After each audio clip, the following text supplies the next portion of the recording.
Caros amigos, tudo bem?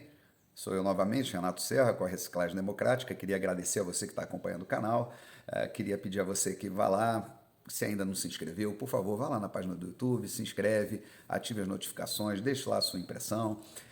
Nós tivemos essa semana uma semana movimentada, tanto no cenário internacional quanto aqui no cenário doméstico, muitas notícias interessantes. Eu pensei algumas, né, obviamente, comentando elas aqui, e esse é o papel desse canal, tá fazendo isso, mas quando você se inscreve, quando você compartilha, você faz que o algoritmo entenda que esse canal tem que ter mais visibilidade, isso ajuda muito. Então a sua presença, a sua participação é muito importante, tá bom? Então vamos deixar de papo e vamos para os principais assuntos da semana.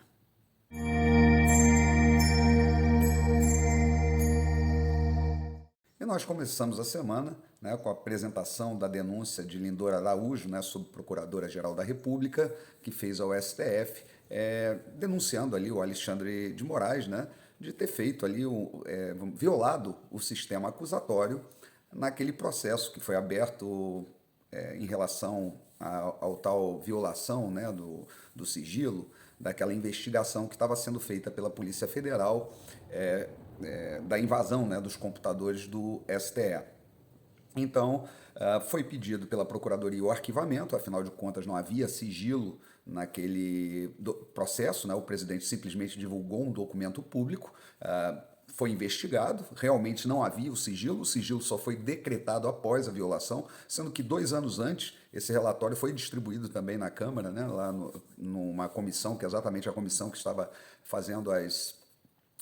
produzindo lá, né, materiais ali para exatamente compor a PEC do voto impresso, então não havia nenhum sigilo sobre aquele documento. Enfim, porém o Alexandre de Moraes, né, mesmo com o pedido de arquivamento, mesmo com tudo ali evidenciando que não havia qualquer violação por parte da presidência ou de quem quer que seja daquele processo, ele permaneceu ali fazendo diligências, investigando, quebrando sigilo telefônico, inclusive de um assessor do presidente. Então, ali o que constitui evidente abuso de autoridade. Bom, se isso não é motivo suficiente para colocá-lo em suspeição para assumir a presidência do TSE nesse momento delicado, eu não sei o que é, né? Porque ele agiu ali completamente fora dos procedimentos que mandam todo o processo, né, vamos dizer, investigação, de justiça, do próprio processo legal. Então ele corrompeu o processo de forma sabendo o que estava fazendo, né? Ele não é uma pessoa que seja leiga no assunto, muito pelo contrário, ele é ministro do Supremo Tribunal Federal, então ele usou das suas atribuições ali de maneira indevida e, bom, nós esperamos que isso daí tenha alguma consequência, não é possível que isso daí fique impune. Mas a gente viu também que um conjunto de advogados e políticos da oposição, né, foram também ao Senado entregar ao presidente do Senado, né, o Rodrigo Pacheco, um pedido de impeachment do então procurador, né, o Augusto Aras, né, procurador-geral da República, o chefe da Lindora,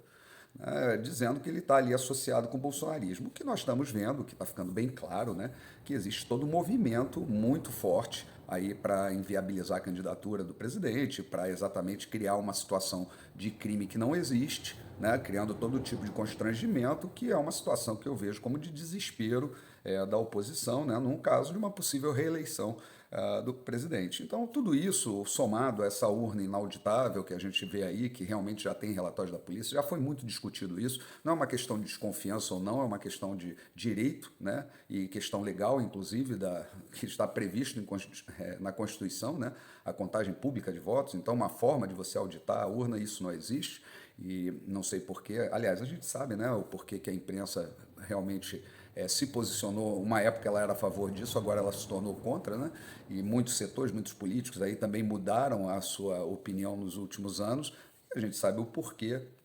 que isso aconteceu. Então, eu vejo aí uma das saídas, e ainda dobro a aposta, em cima do artigo 142, que deve ser puxado no momento certo,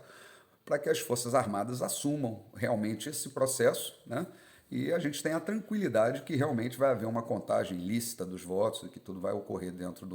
do que a gente chama aí dentro do melhor da democracia. Bom, essa semana também tivemos aí a aprovação lá na Câmara e foi para o Senado, para ser aprovado no Senado, aí um projeto de lei que acaba com aquela saidinha, né, a saidinha dos presos,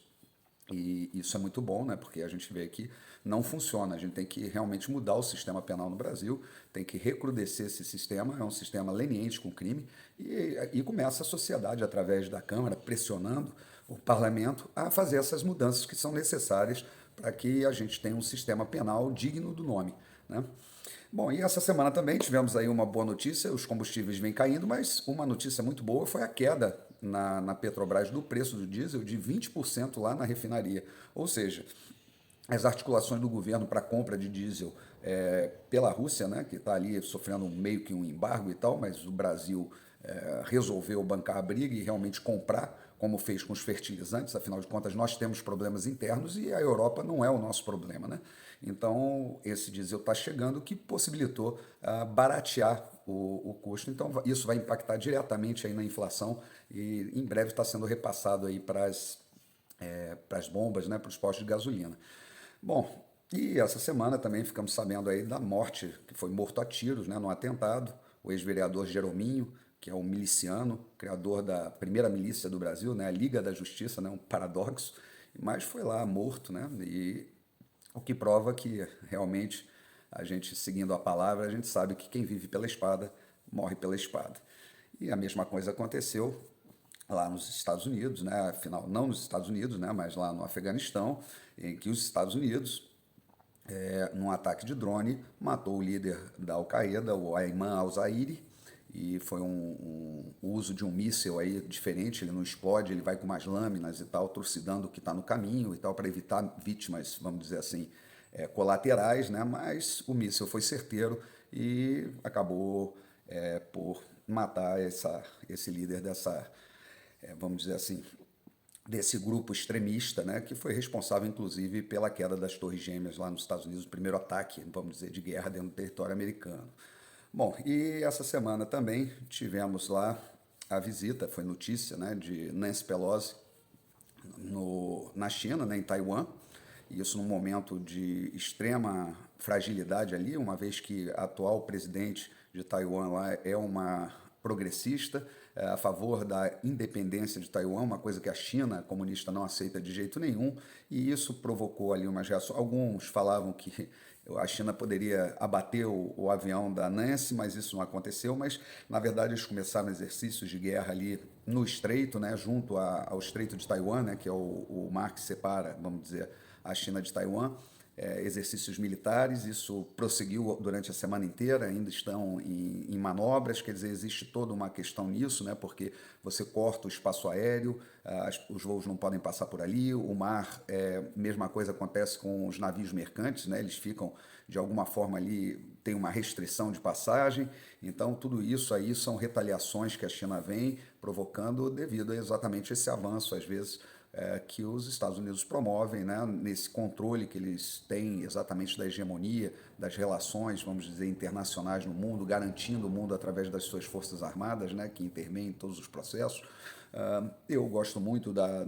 do fato da ideologia americana, né, de liberdade, democracia e tal, mas eles não aplicam isso muito no mundo exterior. Eles têm muita influência ali e eles gostam exatamente de ter uma hegemonia no planeta. Então isso não me parece ser correto. Eu acho que os países devem decidir entre si esses movimentos e, obviamente, que Taiwan tem também o direito, né, de ter lá a sua autonomia. Afinal de contas, foi uma colônia que ficou ali 100 anos apartada, né, da China e teve um desenvolvimento próprio, capitalista e tal, completamente diferente do que é a China comunista. Então, vamos dizer, essa parceria entre Taiwan e China, ela tem que ser colocada num bom termo, de maneira que aquilo seja uma situação melhor para todos. E também tivemos essa semana aí uma chamada, né, para encerrar o nosso vídeo, da vacinação da polio, né, porque já apareceu casos, né, já estava erradicada no mundo, mas começou a aparecer casos lá nos Estados Unidos, então as pessoas estão pedindo que as famílias reforcem no Brasil, inclusive está em campanha de vacinação, então se você puder, leve seu filho, é uma vacina comprovadamente eficaz, é uma vacina que não traz nenhum tipo de efeito colateral, isso está mais do que comprovado, né, são raríssimos, né, que não entram nem na conta, mas os benefícios são enormes, né, porque a polio realmente é uma doença muito grave e afeta muito as crianças, tá bom? Era isso que eu tinha para falar para vocês. Um grande abraço e até a próxima.